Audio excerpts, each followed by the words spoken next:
Hey,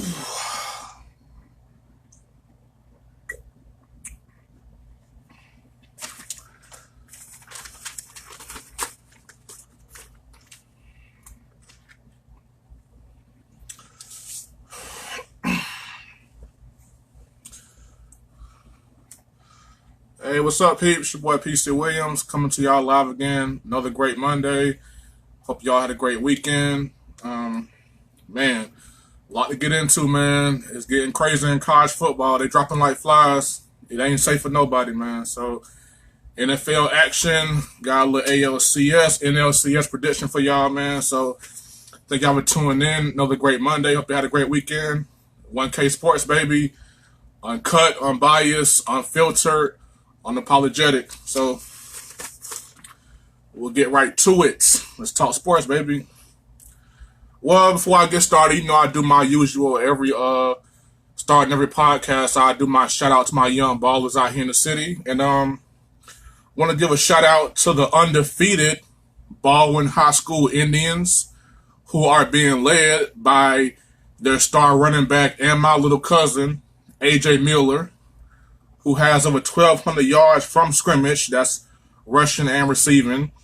And they're currently undefeated. They got Santa Fe, West Nassau, and they got Paxton High School coming up for their homecoming game. So hopefully they'll go ahead and knock it out, go and finish up undefeated, go into the playoffs, do their thing, and hopefully get that big old fat rain. So do your thing, little cuz, man. Do your thing, Baldwin Eagles, man. Y'all keep showing out, man. And big ups to my HBCU people out there, man. FAMU currently is 4-2, and they're number one in their conference, so that's good to hear that. They know about the band, baby. They got a pretty good football team this year, so y'all check out FAMU this year, man. Like I said, FAMU is 4-2, and right now they're currently number one in their conference. So y'all check out FAMU, and if you're in Jacksonville anytime soon, man, y'all check out the Baldwin High School Indians. Very explosive offense led by my little cousin, AJ Miller. Their next three games, Santa Fe, West Nassau, and Paxton, which is a homecoming game at their stadium. So y'all check it out. Well, let's get down to business, people. The purge is upon us in college football. Like I said, man, no one's safe. The season, I said, started last week. It's really rocking now, man. So we got upsets galore. I get into all these upsets, man. We'll start with the first one. Unranked Tennessee took out number 21 ranked Auburn Tigers 30-24. Now, every upset, not all upsets are created equally. I think, different ones have different causes for that. So for this one, this was a complete letdown by the Auburn Tigers. They had no business losing this game. Tennessee is in a complete rebuild mode. Their first year under Jeremy Pruitt, who was Alabama's ex-defensive coordinator. So they're in a whole new, rebuilding mode here. So for Auburn to go in there and lose that game, that to me is just typical Gus Malzahn. 1 minute he's like, oh my God, he beat Alabama. The offense is rocking. We'll give him a big old fat contract extension. And then all of a sudden, Gus Malzahn re-shows up and loses to an inferior opponent. So it's the same old thing with Gus Malzahn, man. So Marla, what's up, baby? One of the baddest dudes I ever seen on the basketball court, man. Checking in. Keep doing your thing too, man. I see you doing big things in your life, man. Keep doing what you're doing, man. And big ups to your bros, man. Tell David, Luke, I said what's happening, man. Good hearing from you, man. Big ups, man. But yeah, man, typical Auburn. One year you say, oh my God, they just might challenge Alabama. Oh my God, they just might win it. So it's like, oh my God, it's the same old Auburn, same old Gus Malzahn, still doing their thing, man. So, but I feel like this was a letdown. Tennessee under Jeremy Pruitt, I think they'll be a tough, hard-nosed football team in the future. But, for the most part, I mean, same old Auburn. Every so often they'll have these letdowns. But I'm not going to count them out. At the end of the day, it's still Auburn. It's still Alabama. It's still the Iron Bowl. It's still a rivalry game. it can go either way. So I'm not going to count Auburn out, but this was definitely a letdown on their part. So it's, we'll definitely see. But that was the first upset that took place. The next one, man, LSU, Louisiana State University beat the brakes off number 2 ranked Georgia. Now LSU was number 13 in the country, and like I told y'all, man, LSU is legit. They are Alabama's biggest nemesis right now. Like, if you ask me right now, like sitting here right now, who's a more scarier team right now? I would say LSU. This is 1K Sports.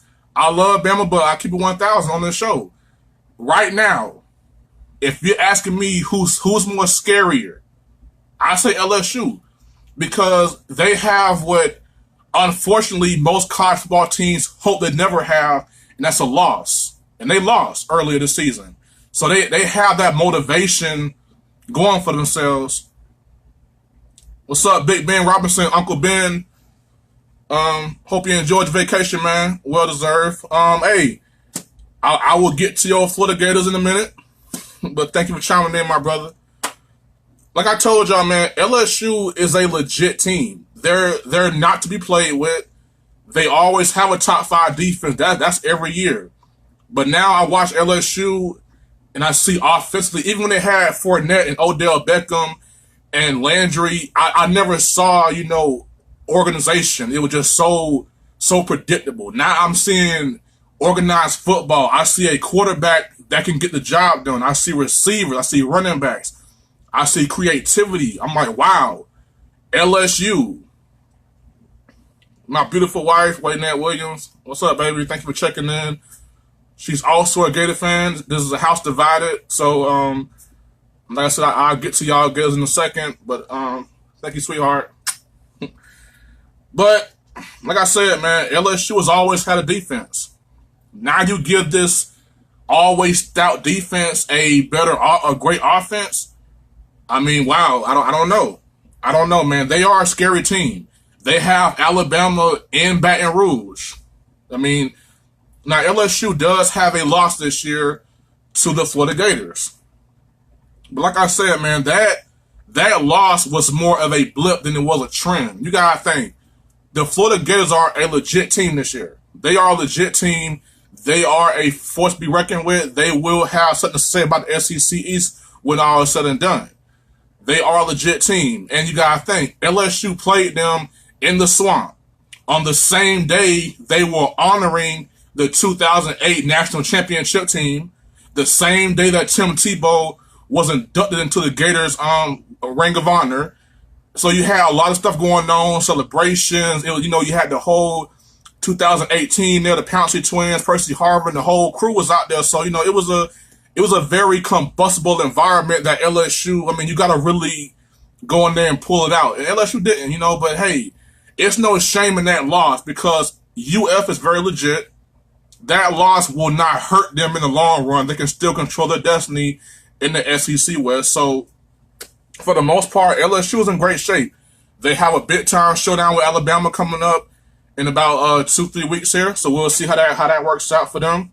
Like I said, University of Florida is legit, and that's their only loss. So right now, LSU is a very scary team, and not a team you want to take lightly and overlook, man. So, well, in the meantime, this weekend I suffered 2 losses, and I hate being wrong, but hey, I'm here.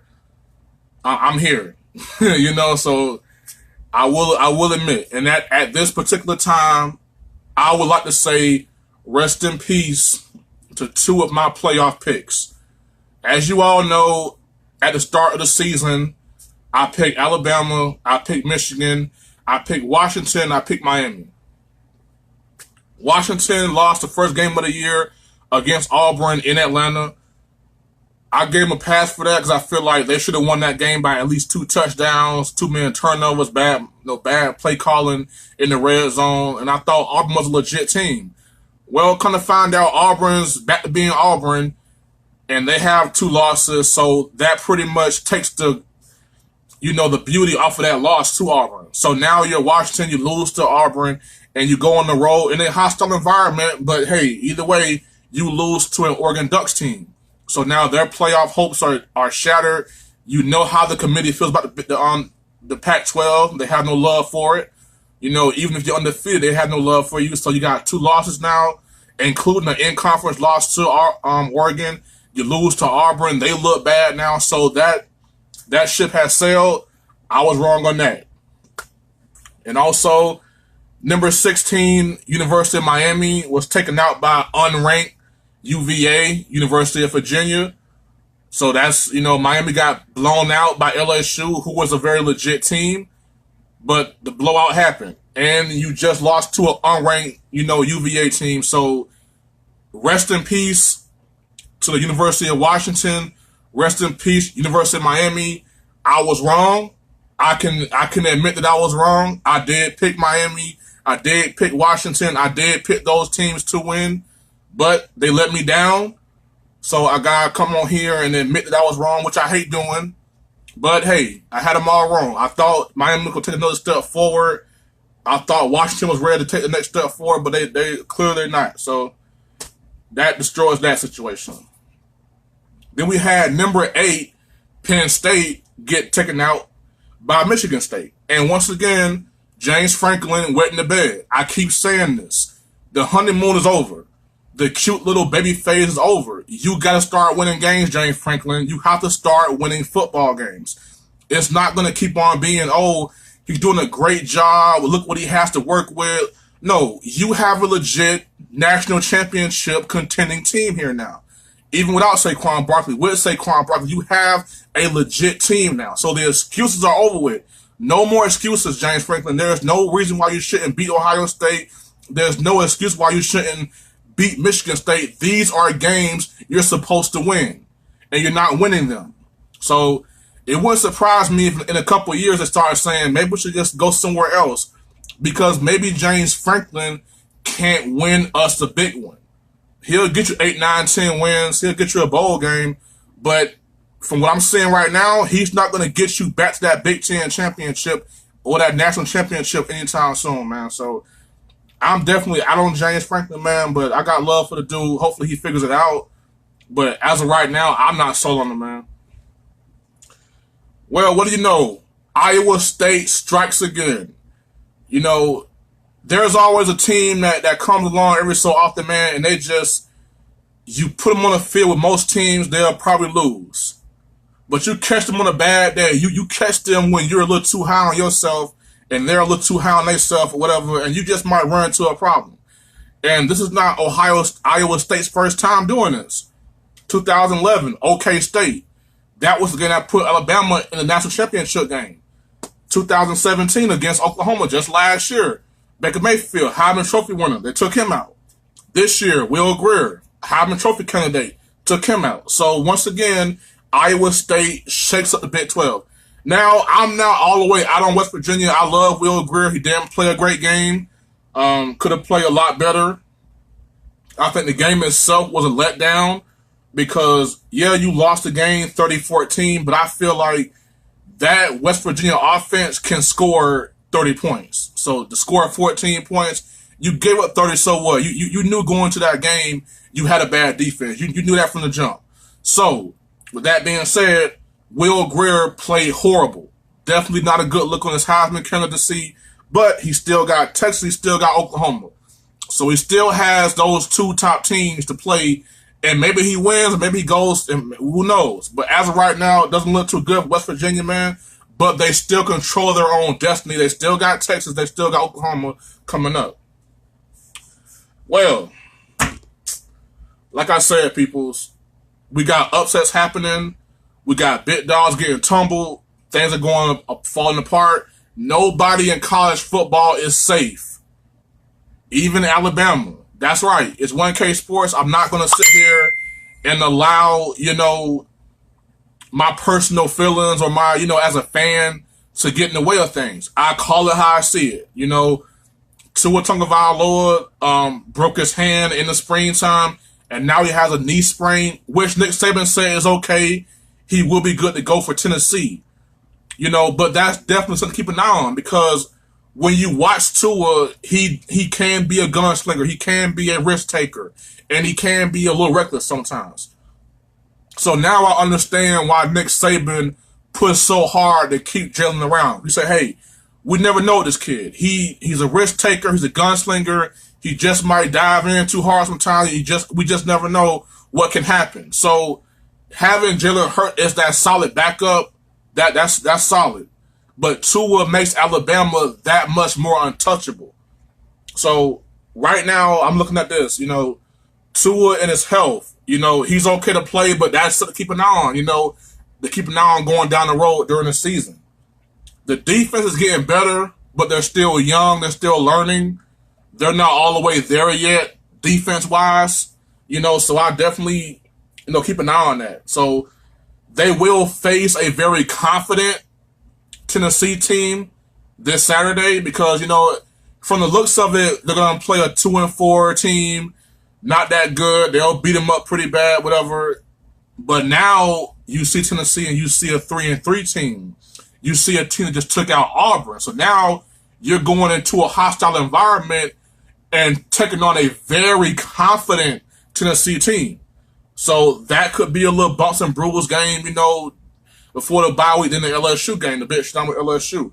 So you're going to face a confident Tennessee team.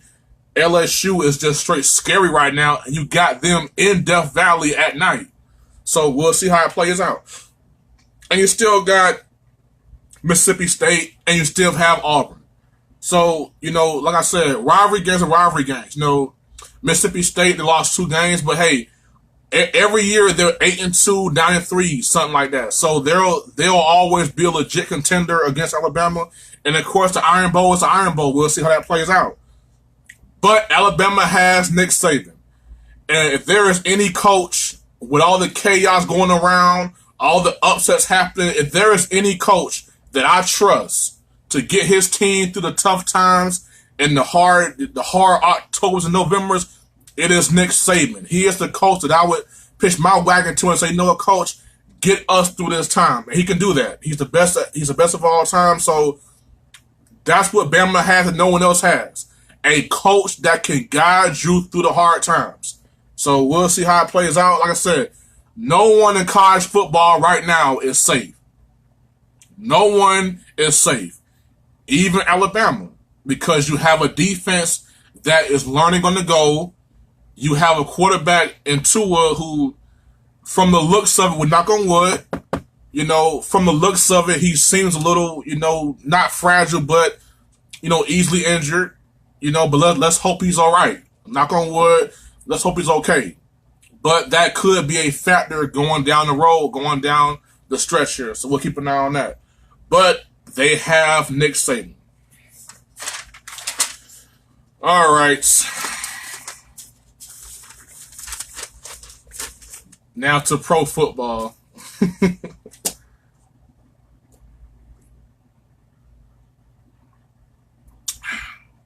All right. As you all know, the big showdown took place. Duval against Dallas. The Jacksonville Jaguars against the Dallas Cowboys. My favorite team against my home team. It's been hyped up for some time now. I had some friends go out to Texas and watch the game. And to put it lightly, in the nicest way I know possible, the Jacksonville Jaguars got their ass handed to them by the Dallas Cowboys. It was an overall beatdown. 40-7. Zeke had 100 yards rushing. Dak Prescott damn near had 100 yards rushing. Cole Beasley looking like, oh my God, who's Cole Beasley? I'm a Cowboys fan. And I have to admit, I didn't see a blowout happening. I thought it'd be low scoring, defensive struggle, probably 20-17 the Cowboys pull it out. I didn't see 40-7 happen. I'm not like most Cowboys fans and sit here and tell you a lie that I think we're some, head hunting team that's ready to win a Super Bowl this year. No. We still got issues. One game don't change nothing, but hey, it's a giant step in the right direction.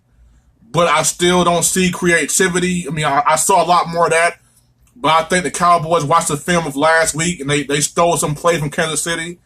That's not going to always work.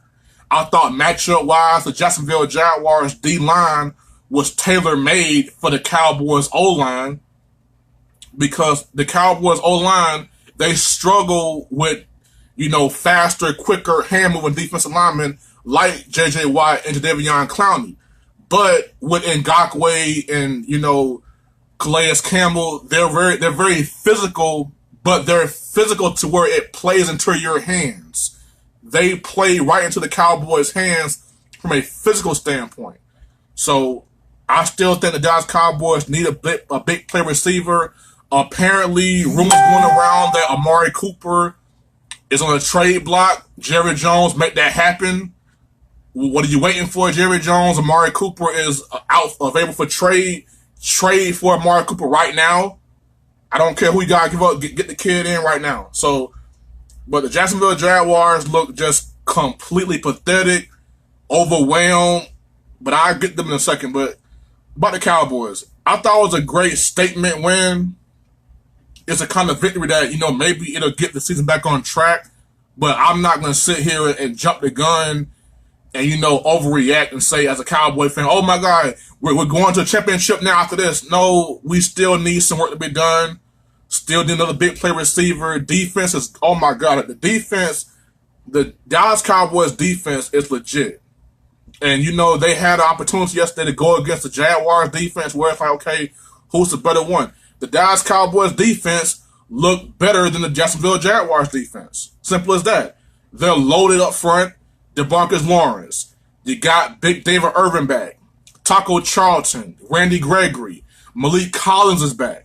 Jalen Smith is a freak. Vander Esch. I wasn't real big on him. I like the kid, but I still think we should have drafted Calvin Ridley. Just so we're clear. We should have gotten Calvin Ridley instead of Vander Esch. But you gotta go with who you're riding with. I love the kid because Sean Lee is out. He's hurt. So now we have a legit guy to fill in for him. And Sean Lee is coming back. So you may have the most complete, most versatile, most deep front seven in the league once he comes back. And once David Irvin gets back in the game shape, Malik Collins doing his thing. So we're going to see what's happening here. We're going to see how it all plays out. But, like I said, the defense is scary. Zeke Elliott is the best running back in football. I will explain that later on. But the Cowboys still need something on the outside. Cole Beasley is nice. Cole Beasley is a very solid slot receiver. Cole Beasley is not number one material. So you need a guy like Amari Cooper to pair with Cole Beasley, to put with a Tavon Austin who you can get the ball to different ways. And maybe you got something rocking here. We got the kid Rico Garris at tight end. I'm not really sold on him just yet. I gotta see more. So, I want to see more. The Dallas Cowboys haven't changed my mind.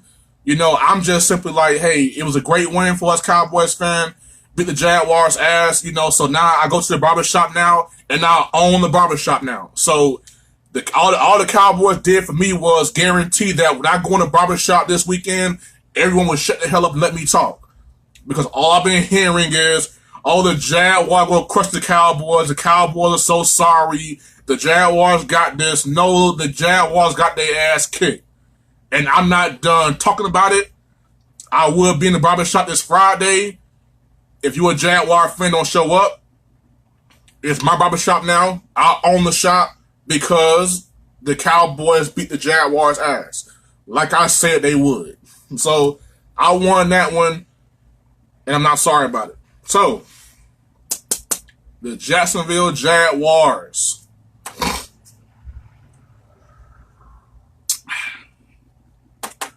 Well, Jacksonville Jaguars, you got what you wanted, right? Welcome to the spotlight. Welcome to the other side.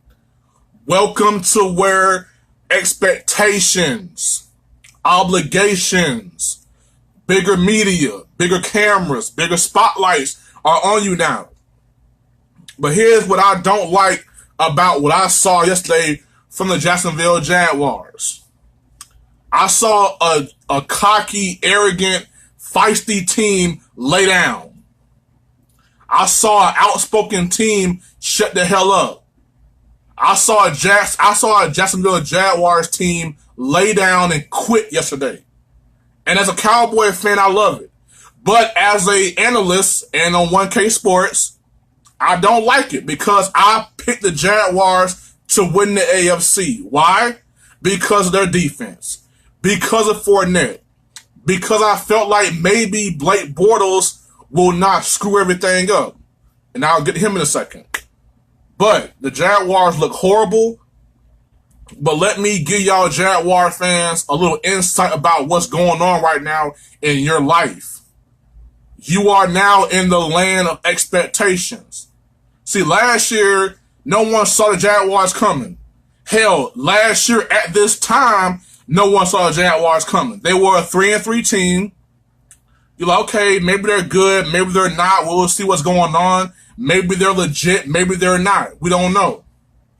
But here you are now, Jaguars, a year later, you're 3-3 again. But what's the perception now? That you've been figured out. And that's true. See, 3-3 last year for the Jacksonville Jaguars was a success. That was great. But see, now 3-3 won't cut it. You got a defense that great, that won't cut it. The Jaguars just look horrible. And now this year, now that everyone has you on film and the word is out, that defense is great, but they can be had. They can be attacked. Jalen Ramsey, he struggled with smaller, quicker corners. AJ Abuye is a solid corner, but he got his ass ate alive by Cole Beasley yesterday. Not because Cole Beasley is a better receiver than Abuye is a corner, but because the matchup does not work out for AJ Abuye. Cole Beasley is a smaller, quicker, shiftier corner. And that's a nightmare for Ramsey and Bouye, who are bigger, stronger corners. Fournette still out. You got Yeldon. He's not a great feature back. Even in his Alabama days, his best years were as a backup. When he was Lacey's backup and Derrick Henry's riding partner, he's never been a good feature back. So with all this collection of talent the Jaguars have, you're not going to have it forever. The Jacksonville Jaguars just simply did not look good yesterday. They don't look good this year. And I've given the Jaguars a chance. I even gave Jalen Ramsey a chance. I picked Jalen Ramsey as my defensive player of the year. He's made me look foolish this year. Like, I don't know what the hell I'm talking about. So I'm like, come on, man. Where you at, Jaguars? Where is it? The difference is, last year, you were the underdogs, on the radar. No one take y'all serious. No one cares about the Jacksonville Jaguars last year. Now you're in the spotlight. Now you're on TV. Yo, what up? Struggle Life Slap Pap, man. Y'all check out Struggle Life music, man. Slap Pap, Ernie B, 21 Nardo, man. Y'all definitely check them out, man. The boy got some fires coming out, man. I will have them on the show one of these days, man. But y'all, in the meantime, check out Slap Pap, Ernie B, all them boys, man.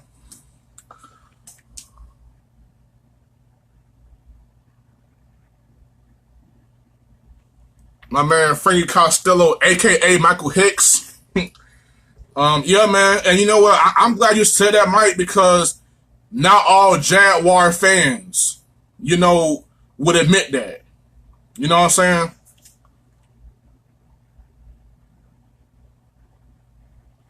Exactly, because you gotta think, Mike, in this salary cap year, this era that we live in now, Ramsey gonna want some big time money. Fournette is gonna say, well, hey, when I'm healthy, I'm right, y'all should pay me too. So re-signing Blake Bortles was a bad idea. But I thought maybe he would just sit there and ride the wave, make plays when he need to, and not screw it up. But Fournette not being there and not having that big play number one guy, that's hurting the Jaguars right now, man. And at some point, this defense will be broken up, man, and we don't know what's going to happen. But now this is why I started questioning y'all Jaguars fans, man. Like, because I look at a team by year to year. So I did pick the Jaguars to win the AFC because I felt like the team they have this year will overcome it. But now the spotlight is on the Jaguars, and I said that. I said, look, the spotlight is on the Jaguars now. Now you can't hide. There's no more playing. 7 times last year, my man Mike Kicks just told me, 7 times last year the Jaguars played a backup quarterback. Now this year, and also you had Luck and Watson was out last year, so that's 4 guaranteed wins right there. So now they're back. So now you have a serious issue here. Well, actually, Mike, they re-signed Telvin last year. I think like 5 years, $50 million like that in extension. So they locked up Telvin, but they might lose Miles. You feel what I'm saying? They might lose Miles Jack. Or if they re-sign Miles Jack, then they might lose Ngakoue. Or you re-sign Ngakoue, you lose Jack. Or you cut Darius, you know what I'm saying? You're going to lose someone from that top-notch defense real soon here. So in the NFL, you have windows. No, in the NBA, where, okay, I got LeBron James, I got 20 years to win a championship. No, in the NFL, you build a team. And then once you build that team and everyone's contract lines up with a window, you really got 3 to 4 years. Everybody is not New England where, okay, we'll take pay cuts and pay me less money. No, everybody wants their money. So we'll see how it works out. But Jacksonville Jaguar fans, like, tell me this, man. Why so cocky? I mean, I get into a lot of debates in the barbershops, about the Jacksonville Jaguars. And I'm a Cowboys fan, and, like, that's just, I'm wondering. Jacksonville fans, what the hell have y'all really done to earn this level of cockiness that y'all have all of a sudden? Because I feel like this, man. The Jacksonville Jaguars have been in this league for 20 plus years. They have 0 championships. My man, Big Willie Anderson, my father-in-law, what's going on, man? He said Jaguars suck. I wouldn't say all that, but they definitely need to do something, man. How I feel about Bortles? Well, here's my thing, Mike. Jalen Ramsey, he called everybody's quarterback either garbage or overrated. And some of the names he mentioned was Big Ben and Matt Ryan and Joe Flacco and Eli Manning. But tell me the Jacksonville Jaguars wouldn't trade Blake Bortles right now for Big Ben. Tell me they wouldn't trade Blake Bortles right now for Matt Ryan. So, yeah, and on top of that, Blake Bortles played really great in those playoff games. So the Jaguars feel like, hey, we almost won a championship with him. But, I wasn't sold on Bortles from the jump, man. Like, and last year, he could have put Joe Flacco, took a team all the way to the championship, signed a big old fat contract, and now all of a sudden, we can't fight for a decade. But I feel like Jalen Ramsey called everyone out but his own quarterback. And that's the issue.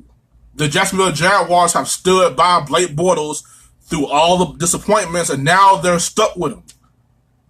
So we'll see. Man, Carson Brown, what's going on, man? Look, think about everyone who Jalen Ramsey said that all these guys are overrated and trash, right? But what is Blake Bortles? I feel very comfortable in saying this. I would take Matt Ryan over Blake Bortles. I would take Joe Flacco over Blake Bortles. Now, would I take them guys over Aaron Rodgers or Tom Brady? No. But they're better than Blake Bortles. So, he's better than them. So, look. The Jacksonville Jaguars last year, they surprised a bunch of teams. But think about it. When the league figures you out, this is what happens. Now, if you're going to be great, what do you do once they figure you out? Once they figured out AI's crossover, then he has some more bad in his bad form. Okay, LeBron can't shoot. Well, LeBron learned how to shoot. Okay, Kobe can't do this, so Kobe learned how to do that. Once they figure you out, that's when you become great. Once they see you on film and they know what's coming and they can't stop it, that's what makes you great. And the Jacksonville Jaguars have not crossed over into greatness. And quite frankly, I think it's time to put the Jaguars' resume on blast. The Jacksonville Jaguars have been in this league for 20 plus years. They got 0 championships. The Ravens came in with them. They have 2. The Jacksonville Jaguars have played in 3 AFC championship games. They are 0-3 in those playoff games, in those championship games to go to the Super Bowl. The Jacksonville Jaguars are 7-7 in the playoffs from the time they were created to now. They're 7-7. So they've been in the playoffs. So I watched the Jacksonville Jaguars after about 25 years of existence, and you know what I see? I see that they're very talented at times. They're average when it counts the most. So, do you know who you are, Jaguars? You're becoming the Cowboys. The Jacksonville Jaguars love telling me, oh, the Cowboys ain't won nothing in 20-something years. Well, tell me this, Jacksonville Jaguars. When the hell y'all ever won anything? I get it. I'm a Cowboys fan, and I'll keep it all the way real with you. We ain't won a damn thing in 2 decades and some change. We ain't won a championship since 95. We got 2 playoff wins in that time frame. So I'll admit, we have not been on our stuff either. But when have y'all ever been great? When have the Jaguars ever been champions? Hell, you played in 3 AFC championship games, you lose every last one of them. So maybe the Jacksonville Jaguars need a culture change. I don't know. But tell me this, man. Where did all this cockiness and arrogance come from? And as far as Jalen Ramsey, you call out every quarterback in the league. You call them trash, overrated, overstated, all this stuff. And these are MVPs. Super Bowl champions, you're calling average like that. But I promise you, somewhere in Jalen Ramsey's house, he is saying, Lord, I wish I had a Matt Ryan. I wish I had Joe Flacco. Because whatever you think about them, they are better than Blake Bortles. However you want to slice it and dice it, they are better than Blake Bortles. End the story. So Jalen Ramsey and Jacksonville Jaguars, welcome to the other side. You're not over there hiding behind the weeds, having pretty good years, and then dropping off all. No, here you are in the spotlight. Jalen Ramsey has wrote a check with his mouth. His ass can't cash. Now, guess what, Jacksonville? You get to live in the same spotlight under the same expectation as every other great team. Because y'all said y'all are great. Y'all said y'all win it all. You're going to the Super Bowl and you're going to win that bit. Y'all said that. But here we are right now, and you're 3-3 again. Only this time, they know you. This time, Andrew Luck and Deshaun Watson are back. So, I said, will the real Blake Bortles please stand up? Will the real Jacksonville Jaguars please stand up? Because according to your history, for the last 20-something years, Jacksonville Jaguars, y'all have been no better than the walking piece of mediocrity that is my Cowboys. You're no better than we are. You got no championships. You got few playoff wins. You've actually had a better opportunity than the Cowboys at times. And you lost those. So Jacksonville, start winning. then you start talking. And maybe I'll listen. But until then, Ramsey, Jacksonville Jaguars, shut the hell up. Cowboys for life, baby. All right. Now, I had me a little epiphany last night. I'm watching Todd Gurley highlights, and I'm amazed. I love Todd Gurley, man. I think Todd Gurley is a phenomenal running back. I think with his skill set, with Sean McVay's play calling, that system, those receivers, that O-line, all that combined, man, Todd Gurley just might win the MVP one of these days. But Todd Gurley is not the best running back in football. Let me tell you all a story. Let me tell you a little story, Bernie Mac style.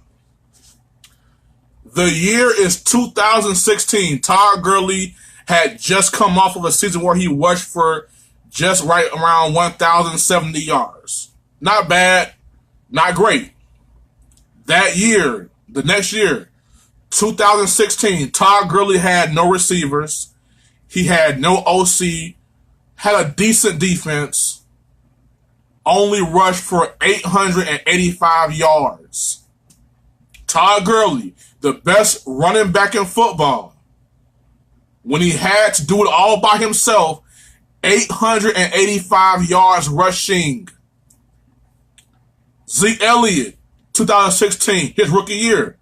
He had no 1,000-yard receivers, but he had a halfway decent Dez Bryant, a halfway decent Jason Witten. He had a fourth-round pick at quarterback. He led the league in rushing with 1,631 yards. Okay, Zeke won that one, right? But okay, Todd Gurley ain't have no help. He had no one to bail him out. Okay, let's go forward another year. 2017, Todd Gurley has better receivers than Zeke. And once again, Zeke had no 1,000-yard receivers. Dez fell off. Witten got too old. He retired. Or getting ready to retire. In comes Sean McVay. The Cowboys still have Scott Linehan, who is up and down at this point. So Todd Gurley has better receivers. He has a better offensive coordinator. He has a number 1 overall pick at quarterback. Has a great defense when healthy. And last year, Zeke Elliott missed 6 games. 6. And when Zeke Elliott went on suspension, he was NFL's leading rusher when he went on suspension. So that tells me, after 2 full years, 1 year Zeke had a better supporting cast. The next year, Todd Gurley had a better supporting cast. But because of Zeke Elliott's suspension, we couldn't see what's going on. My man Mike Frazier from down there in Winter Haven. Hey, Mike, man, look. I think Gurley is excellent. Hell, I think he's transcendent. But think about it, Mike. We know Jerry Rice, if he hadn't been in Bill Walsh's system, think about it. You take a great player and you give him to a genius. That player becomes 10 times better. And I'll get to that in a minute, Mike. Now this year, Zeke Elliott was leading the league in rushing until last night when Todd Gurley went off for 200. Now Todd Gurley got 200 yards last night, and now he's an NFL leading rusher. Currently right now. But it was Zeke. Now here's where I say Zeke is a better running back. Because Zeke Elliott has more of a load to carry than Todd Gurley. Zeke Elliott has no Cooper Kupp. He has no Brendan Cooks. He has no, what's the other guy's name? Robert Woods. He has none of that. Zeke Elliott has no Sean McVay. Zeke Elliott has no creative offensive mind. It's all Zeke all the time. Think about that, Mike. Todd Gurley goes into a game and he says, man, I got Brandon Cooks, I got Cooper Kupp, I got Jared Goff, I got Sean McVay. They got worried about all of us. Zeke going to a game, they say, man, put 9 in that box. And we'll match up one-on-one with the receivers. We go dare y'all to throw it deep. You wouldn't dare LA Rams to throw it deep. You wouldn't dare leave Brandon Cooks one-on-one. You wouldn't dare leave Cooper Kupp one-on-one. You wouldn't dare leave Robert Woods one-on-one. You wouldn't do that. Todd Gurley he is in the middle of a very explosive offense that is taking the league by storm. And to your point, Mike, they have recruited better. Sean McVay is an offensive maniac. Like, this dude will eat alive any defense. And yeah, Mike, it's our problem. That's our problem. But Zeke is suffering for it. So tell me this, Mike. Put Todd Gurley in Dallas. Put Todd Gurley in Dallas with no deep threat receiver. Put Todd Gurley in Dallas with no other option. And you put Zeke Elliott in LA. Put Zeke Elliott in that offense. Give Zeke Elliott Sean McVay. Give Zeke Elliott Brandon Cooks. Give Zeke Elliott an open box to run through. I promise you, you put Zeke in the LA Rams offense, he is running away with the MVP. He got at least 1,600 yards rushing, and he will get you like 800 receiving. Zeke Elliott will own this league in that offense. And Todd Gurley is great. I give Todd Gurley all the respect. I've been following dude since high school, even in his Georgia days against Alabama. Like, I've been watching this kid. This kid is great. Do not get me wrong. This kid is special. But he is benefiting from what's around him. An offensive coordinator that is an offensive genius. A first overall pick at quarterback. And 3 legit receivers. But if you put Todd Gurley in Dallas with Dak Prescott, I promise you, man, like, Todd Gurley has never had to face an 8-man box or a 9-man box. Yeah, Zeke is special, and so is Todd Gurley, but they're both in different circumstances. The Cowboys live and die by Zeke. The Rams, okay, Todd Gurley can have a bad day, and they'll still win.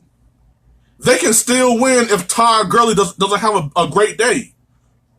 Zeke Elliott cannot afford a bad day. It's to the point where no one respects Dak Prescott as a passer. They're saying, look, we're going to be one-on-one. Hell, we don't even have a safety over the top. That's how much we don't like or trust Dak Prescott. You put Zeke in LA, he will own this league. Now, the last time we saw Todd Gurley with no receivers and no offensive coordinator, and it was all on him, 885 yards. That's what happened the last time Todd Gurley was in Zeke's shoes. And look what Zeke got. Zeke has had no 1,000-yard receiver. He has had no consistent quarterback. His quarterback averages under 200 yards passing a game. The Rams have the most explosive offense in the league, and it's not all because of Todd Gurley. He is so special and so great, man. And I almost hate having these debates because it's like you're almost downing someone to build up someone else. They're both great. But if you give Zeke Elliott, Amari Cooper, or someone, give him a deep threat. Give him a legit #1 receiver. Give him an offensive coordinator that can actually have a game plan and not watch the Chiefs last week and steal their game plan. Zeke Elliott does not have the luxury that Todd Gurley has. And the last time we saw Todd Gurley without these weapons and without that great offensive coordinator, we saw 885. That's what we saw. So I give Zeke the edge. I give it to Zeke on the standpoint of Zeke has to carry more of a load than Todd Gurley. Who won't get the touch? Like, are you crazy, Mike? Think about it. If you can give Todd Gurley 20 carries and about 5 catches, why not Zeke can't get it? I'm telling you, you switch them. Like, put Todd Gurley in Dallas. He'll probably have 1,000 yards behind that open offensive line, but I promise you, he won't get loose how he's known to get loose. Because it's so much direct, like everybody is stopping Zeke. Everyone is. Mike, yeah, I'm a Cowboys fan. Yeah, so what? But tell me where I'm lying. Tell me, okay, you think Todd Gurley is the man. Le'Veon not playing right now. David Johnson is, okay, here and there. Kareem Hunt. Like, honestly and truly, man, you can't put Zeke no worse than 2. No worse than that. So you have Zeke and you have Todd Gurley until L. Bell gets back. That's a conversation right there, man. So even with L. Bell, Zeke top 3. If I'm just saying, okay, look, I was just born last night and I saw Zeke tape, L. Bell tape, and Todd Gurley tape, I'm still saying Zeke top 3. So it's not Cowboys bias. I'm just saying, I would love to see Zeke in the same kind of offensive structure as Kareem Hunt and Todd Gurley. And then I feel like we can have a legit conversation because even Kareem Hunt, he got Tyreek Hill. Man, can you imagine what Zeke would do to this NFL with Tyreek Hill on the outside? With Travis Kelce at tight end? So now you got a safety out the box and you have Kelce getting double team in the middle. Zeke will run through this league, man. With that kind of help. Then you got Watkins. I mean, come on, man. Give Zeke that kind of offense and let's see what happens. Oh, hell no. No, bro. Trade Zeke. We not trading Zeke, Mike. Hell no. What you spoken, dog? We're not finna trade Zeke now. I'm just saying we gotta do right by him. But trust me, if it come down to Zeke and Dak, Zeke getting my money, not Dak Prescott. So if it came down to it, I'll franchise Dak ass and I'll sign Zeke to a long-term contract. If it come down to it, I'm not finna give Dak Prescott a long-term deal. That's going to Zeke. Zeke getting that big-time money this offseason. Best believe that. We're not trading Zeke no damn where. If anything, we're finna bring in guys to put around Zeke. Amari Cooper is up for grabs. We got to get that guy. I mean, we got to do something, man, because I feel like it's not a fair conversation yet.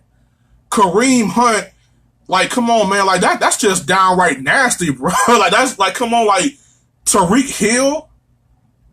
Like, do you think any defense is leaving that kid one-on-one? You think anybody is leaving Kelce one-on-one? I don't really respect Watkins, but he's someone to respect. And then the Rams offense, I mean, come on, like, give Zeke Elliott something like what they have. And I promise you, he'll be right there with him with 1,800 rushing, about 700, 800 receiving. I promise you, man. You saw at Ohio State when he had Michael Thomas and he had Devin Smith, when he had receivers. The man ran through everybody. The guy had 236 on Alabama.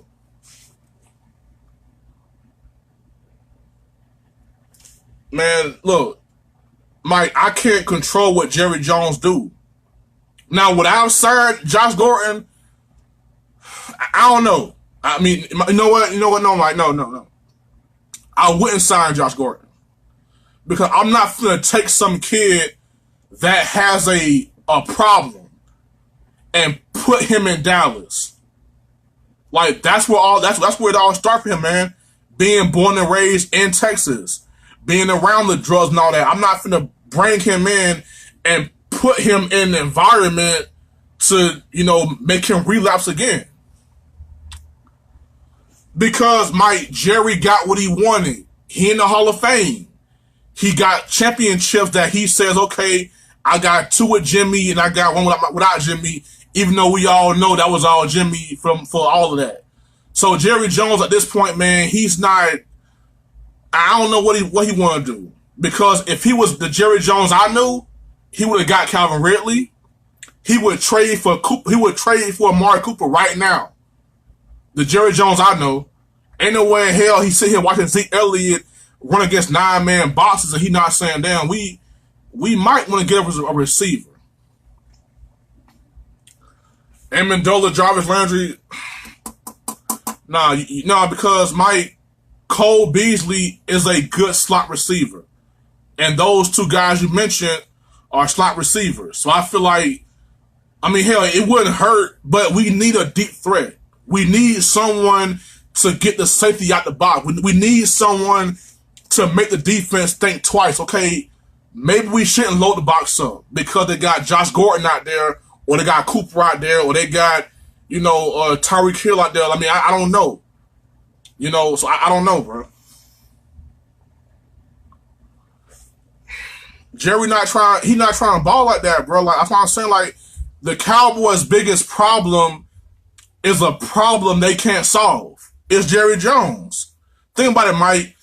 He wanted Johnny Manziel and not Zach Martin. Like, come on, like, that's what Jerry Jones' mindset is. And then he got mad because they drafted Zach Martin and not Johnny Manziel. Now, Zach Martin is a top guard in the league. Highest paid guard in the league. Johnny Manziel over there in Canada. But Jerry Jones wanted Johnny Manziel. That's what Jerry Jones' mindset is now, bro. He ain't trying to win. He just trying to just get ratings, get on TV. I'm in the Hall of Fame, so I'm a made man. So I can't. The Cowboys' biggest problem can't be solved by the Cowboys. We have a Jerry Jones problem.